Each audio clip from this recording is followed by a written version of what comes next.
मी doctor Atul Garg, government Bangar college डीडवा।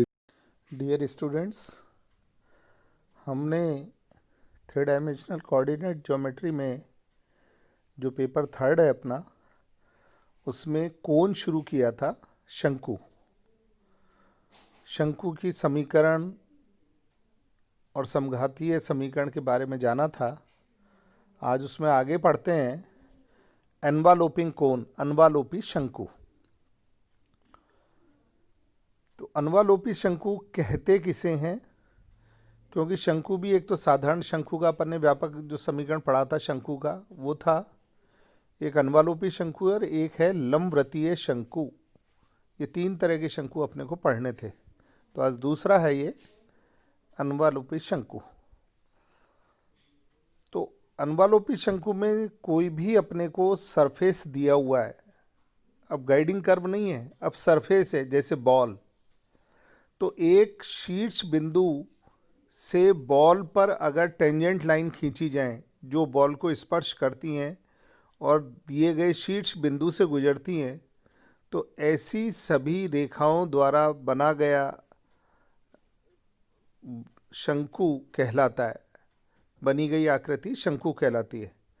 तो the locus of the tangent line drawn from the given point called vertex to a given surface is called an enveloping cone. यही अनवालोपी शंकु कहलाता है। तो जैसे अपन सिर पे कैप पहनते हैं तो वो बेसिकली अनवालोपी शंकु ही है। अगर अपन सरफेस अपने सर को मान लें और कैप ऊपर से पहन रहे हैं, शंकुनुमा कैप अगर कोई पहन रहे हैं, जो शीर्ष एक बना हुआ है उसका, उससे जाने वाली सारी रेखाओं का समूह वो कैप ही है जो अपने सर को स्पर्श करता है। तो वही कहलाता है अनवालोपी शंकु। अब इस शंकु की समीकरण कैसे निकालें? Find the equation of the enveloping cone of the sphere x square plus Y square plus Z square is equal to a square with the vertex at alpha beta gamma. एक अल्फा बीटा गामा बिंदु है, vertex है, उससे ball पर खींची गई सभी रेखाओं द्वारा जनित पृष्ठ निकालना है, जो शंकु अनवालोपी शंकु कहलाता है। तो इसमें एक स्फीयर दिया गया है अपने को, x square plus Y square plus Z square is equal to a square. तो ये तो एक गोला है और शीर्ष है अल्फा बीटा गामा। तो इसकी अनवालोपी शंकु का समीकरण निकालने के लिए सबसे पहले अपन एक रेखा का समीकरण निकालें जो शीर्ष अल्फा बीटा गामा से गुजरती है। तो मान लिया एक रेखा है जिसके दिक्कोजय हैं एल एम एन, माना है तो लास्ट में अपने को हटानी भी पड़ेगी। तो एल एम एन जिसकी दिक्कोजयाएं हैं और जो अल्फा बीटा गामा बिंदु से गुजरती है, ऐसी किसी रेखा का समीकरण अगर लिखना चाहें तो x minus alpha upon l बराबर y minus beta upon m बराबर z minus gamma upon n. मान लिया ये इज इक्वल टू आर के है। तो अगर आर के बराबर ले रहे हैं तो कोई भी बिंदु इस रेखा पर जो अभी अपन ने खींची है, इस रेखा पर किसी भी बिंदु के निर्देशांक होंगे जिसमें पहले और अंतिम खंड को अगर अपन ले लें, जैसे ये फर्स्ट टर्म है, ये लास्ट टर्म आर है, तो इनको ले लें तो एक्स का मान आता है अल्फा प्लस एल आर। ऐसे ही सेकेंड और लास्ट टर्म ले लें तो वाई का मान आता है बीटा प्लस एम आर। और इसी तरह से थर्ड टर्म ले लें ये, और लास्ट टर्म ले लें तो जेड का मान आता है गामा प्लस एन आर। तो इसलिए ये जो अल्फा बीटा गामा बिंदु से रेखा गुजर रही है और जिसकी दिक्कोजय एल एम एन है, इस पर किसी भी बिंदु, कहीं भी कोई चर बिंदु, उसके निर्देशांक alpha plus n l r, beta plus m r और gamma plus n r. If the line intersect, अब ये जो लाइन है अगर गोले को दिए गए पृष्ठ को या गोले को काटती है तो उसे संतुष्ट करेगी। ये बिंदु उसे संतुष्ट करेगा। मान लिया बिंदु उसी पर है, गोले के कटान पर है ये, तो गोले की समीकरण को संतुष्ट करेगा। तो अपन इसे संतुष्ट कर दें, अल्फा प्लस एल आर का होल स्क्वायर, गोले का समीकरण है x square plus Y square plus Z square is equal to a square. तो इसमें alpha plus l r x का मान, वाई का मान बीटा प्लस एम आर और जेड का मान गामा प्लस एन आर रख रहे हैं। तो अल्फा प्लस एल आर का whole square, beta plus m r का whole square plus gamma plus n r का होल स्क्वायर बराबर ए स्क्वायर। तो ये आर में द्विघाती समीकरण आ जाएगा जिसमें आर स्क्वायर के गुणांक होंगे l square plus M square plus N square. फिर 2r के गुणांक है alpha l plus beta m plus gamma n, और अचर पद सारे हैं जिनमें आर नहीं है, alpha square plus beta square plus gamma square minus ए स्क्वायर, ये जिसमें ऐसे पद है जो इनमें आर नहीं है। अब चूंकि ये जो रेखा थी जो अपन ने अभी खींची थी शीर्ष से गोले पर, ये गोले को दो बिंदुओं पर काटती नहीं है, ये गोले को स्पर्श करती है। तो समीकरण जो अभी आर स्क्वायर में द्विघात समीकरण आर में आई थी, इसके मूल चूंकि ये स्पर्श कर रही है तो इसके मूल समान होने चाहिए। चूंकि ये रेखा गोले की स्पर्श रेखा है तो समीकरण जो अब अपन ने आर में द्विघाती समीकरण बनाई है इसके मूल समान हो। तो मूल समान होने के लिए बी स्क्वायर बराबर 4ac होना चाहिए।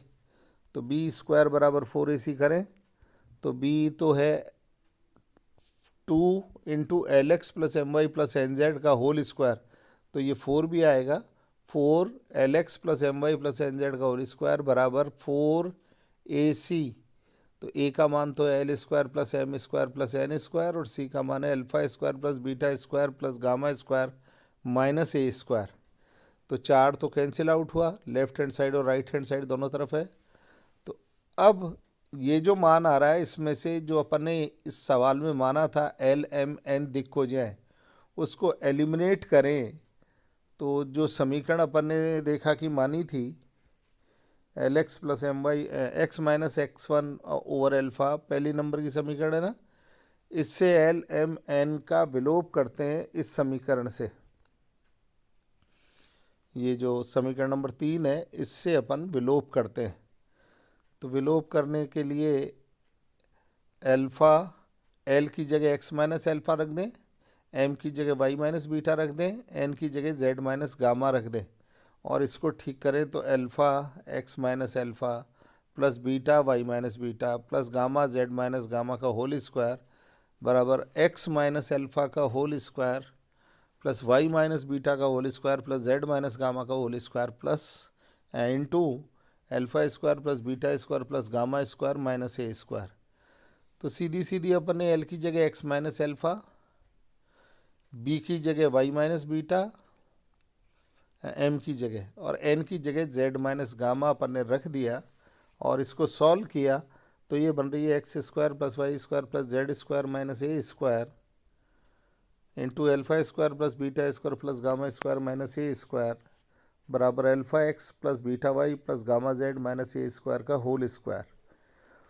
तो ये समीकरण सॉल्व करने पर ये बन गई।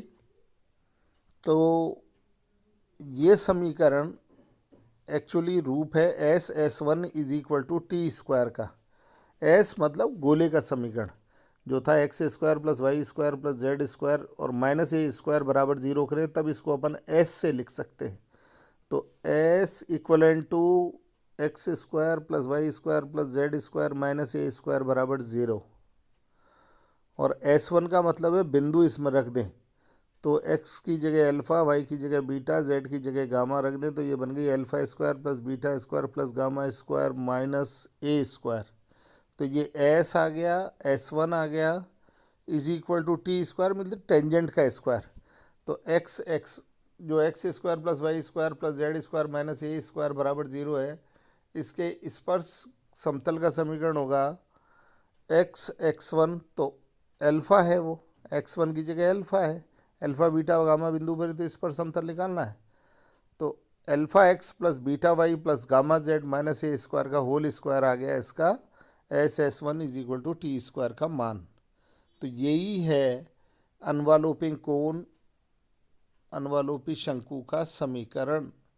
तो अगर कोई भी अपने को समीकरण दे दे, एस का मान दे दे, तो अपन S(S1) is equal to T square, जिसका कि अपने को सरफेस पता है और शीर्ष पता है वर्टेक्स, तो फिर अपन उसका अनवलोपिंग कोण का समीकरण S(S1) is equal to T square से बड़ी आसानी से लिख देंगे, कोई प्रॉब्लम नहीं आएगी।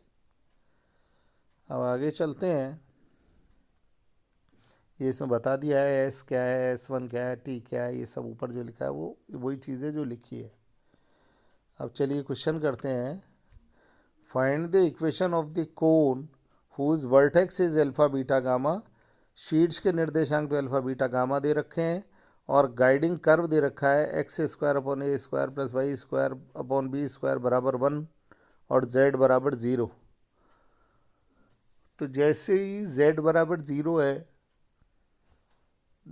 ये वाला, तो इसका मतलब हो गया ये एक्स वाई तल पर बना हुआ कोई वक्र है, गाइडिंग कर्व है एक्स स्क्वायर अपॉन ए square plus Y square upon b square बराबर 1। तो इस शंकु जो अपने को निकालना है, शंकु का समीकरण, उसमें z बराबर 0 मतलब जमीन पर एक दीर्घ वृत्त का समीकरण दिया हुआ है। तो ये गाइडिंग कर्व है और शीर्ष अल्फा बीटा गामा अपने को ऊपर दिया गया है। तो अल्फा बीटा गामा से गुजरने वाली रेखा जो, तो z बराबर 0 मतलब जमीन पर एक दीर्घ वृत्त दिया हुआ है एक्स स्क्वायर अपॉन ए square plus Y square upon b square बराबर 1। तो इसके शंकु का समीकरण निकालना है जिसके वर्टेक्स या शीर्ष के निर्देशांक है अल्फा बीटा गामा। तो सबसे पहले तो अल्फा बीटा गामा बिंदु से जाने वाली एक रेखा का समीकरण निकालते हैं जिसकी दिक्कोज्याएं माना एल एम एन है। तो लास्ट में अपन एल एम एन चूँकि यहाँ पर माने हैं अपन ने अपनी तरफ से, इसलिए हटाएंगे। तो इस रेखा का समीकरण हो गया x minus alpha upon l बराबर y minus beta upon n m बराबर z minus gamma upon n. तो इसको डाल दिया नंबर 1। अब ये रेखा z बराबर 0 तल पर जहाँ मिलती है वहाँ z बराबर 0 रख दें इसमें। तो x minus alpha upon l बराबर y minus beta upon m बराबर 0 माइनस गामा अपॉन एन। इसमें r मानने की जरूरत नहीं पड़ती क्योंकि z को 0 रखते ही ये पद अचर r की तरह से हो गया। तो इस रेखा पर किसी बिंदु के निर्देशांक पहले और अंतिम तीसरे खंड से आ रहे हैं alpha minus L gamma upon N, Y coordinate उसका आ रहा है दूसरे तीसरे खंड से beta minus M gamma upon N, और तीसरा 0 z बराबर 0 है, वो 0 अपन ने रख दिया। तो ये बिंदु आ गया जमीन पर जो कि अब गाइडिंग कर्व पे भी होना चाहिए, दीर्घवृत्त जो दे रखा है उस पर होना चाहिए, उसका कटान होना चाहिए, तो उसे संतुष्ट करेगा। तो दीर्घवृत्त का समीकरण अपने को दिया होता है एक्स स्क्वायर अपॉन ए square plus Y square upon b square बराबर 1। तो ये बिंदु इसमें रख दें। तो 1 अपॉन ए स्क्वायर एक्स स्क्वायर मतलब alpha minus L gamma upon N का होल स्क्वायर, फिर 1 upon beta square into Y beta minus M gamma upon N का होल स्क्वायर बराबर 1। और एल एम एन इसमें जो आ रहे हैं वो अपन ने माने हैं अपनी तरफ से, इसलिए हटाने पड़ेंगे। तो उसको हटाएं तो अगर समीकरण देखें एल अपॉन एन, समीकरण 1 को ध्यान से देखें अपन, एल अपॉन एन का मान, एल इधर आ गया, एन नीचे है ही, तो एल अपॉन एन का मान हो गया x minus alpha upon Z minus gamma. तो x minus alpha upon Z minus gamma आ गया। तो alpha minus l upon n into gamma इसका whole square plus 1 upon b square, फिर आता है वाई स्क्वायर। तो वाई का मान इसमें रख दें अपन, तो beta minus Y minus beta upon Z minus gamma का होल स्क्वायर बराबर 1। तो एक्स और वाई का मान भी अपन ने रख दिया और एल एम एन का विलोप कर दिया। तो इसको ठीक तरह से लिख लें। तो 1 upon l square a square alpha z minus gamma x का whole square plus 1 upon b square beta z minus gamma y का whole square is equal to z minus alpha का जेड माइनस गामा का whole square. तो यही है उस शंकु का समीकरण। तो वो जो अपन ने पढ़ा था कॉन्सेप्ट कि शंकु का समीकरण कैसे निकालते हैं, उसी को इसमें प्रयोग में लिया है। इसी तरह से एक और क्वेश्चन है, show that the equation of the cone whose vertex is origin. अब शीर्ष मूल बिंदु दिया गया है 0 0 0 and base is the curve f x Y is equal to 0 z is equal to c. तो बेस कर्व ये है, कर्व दे दिया और शीर्ष मूल बिंदु दे दिया 0 0 0। तो अपने को मालूम है कि समीकरण समघातीय बनेगा। तो वो समीकरण अपने को सिद्ध करना है, f x c over z y c over z बराबर 0, ये बनेगा उस शंकु का समीकरण। तो अब इस प्रश्न को करते हैं। Given equation of the cone curve is f x Y is equal to 0, z is equal to 0। F x Y is equal to 0 का मतलब है a x square plus b y square plus c z square plus 2g(x) plus 2f(y) plus c is equal to 0 और z is equal to 0 दे रखा है। Since vertex is the of the cone is 0 0 0 because equation of cone must be homogeneous of degree 2, making equation first homogeneous with the help of 2 z upon c is equal to 1। तो ये जो समघातीय समीकरण जो अपन ने लिया homogeneous equation of degree 2, तो वो F x Y is equal to 0 और जेड इज इक्वल टू 0 दे रखा है। तो एफ एक्स वाई का मान अपन लिखें a x square plus 2h(x)y plus b y square plus 2g(x) plus 2f(y) plus c is equal to 0 और जेड इज इक्वल टू 0। इसको नंबर 1 और नंबर 2 डाल दिया। वर्टेक्स कोण का मूल बिंदु है, अतः समीकरण समद्विघाती होना चाहिए। Now making equation first homogeneous, ये इक्वेशन फर्स्ट है, इसको होमोजीनियस बनाते हैं with the help of z over c is equal to 1। तो z over c is equal to 1 से ये जो अपने को z is equal to c दे रखा है, ये z is equal to c कर लें, इसे 0 नहीं है, z is equal to c। तो z is equal to c है तो z over c is equal to 1 हो गया। तो z over c is equal to 1 से दी गई समीकरण को होमोजीनियस बना देते हैं।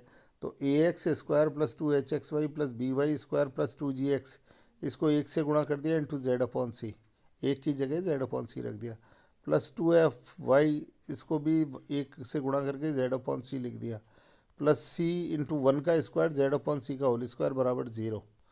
तो ये समद्विघातीय समीकरण बनाने का तरीका है जिससे अपन समद्विघातीय बना लेते हैं। तो ए, अब इस समीकरण को अपन c square over z square से गुणा कर रहे हैं सारी को। तो a x square c square over z square, तो ए सी ओवर जेड का whole square plus 2h x c over z y c over z आ गया, plus b y square y c over z का whole square कर दिया, plus 2g(x) plus 2f(y) plus c is equal to 0। उसी तरह से अपन ने यहाँ भी अरेंज कर लिया। तो ये देखें तो f x y over 2 y c over 2 x c over 2 और वाई सी ओवर 2 इक्वेशन को ही अपन लिख सकते हैं होमोजीनियस इक्वेशन को। इसको एक्सपेंड करें जैसा शुरू में परिभाषा में दिया गया है या सवाल में दिया गया है, उसी के अनुरूप इसको एक्सटेंड करें तो ये यही चीज़ बनेगी। This is the required equation of the कोन, यही है अभीष्ट समीकरण कोन का, यही सिद्ध करना था।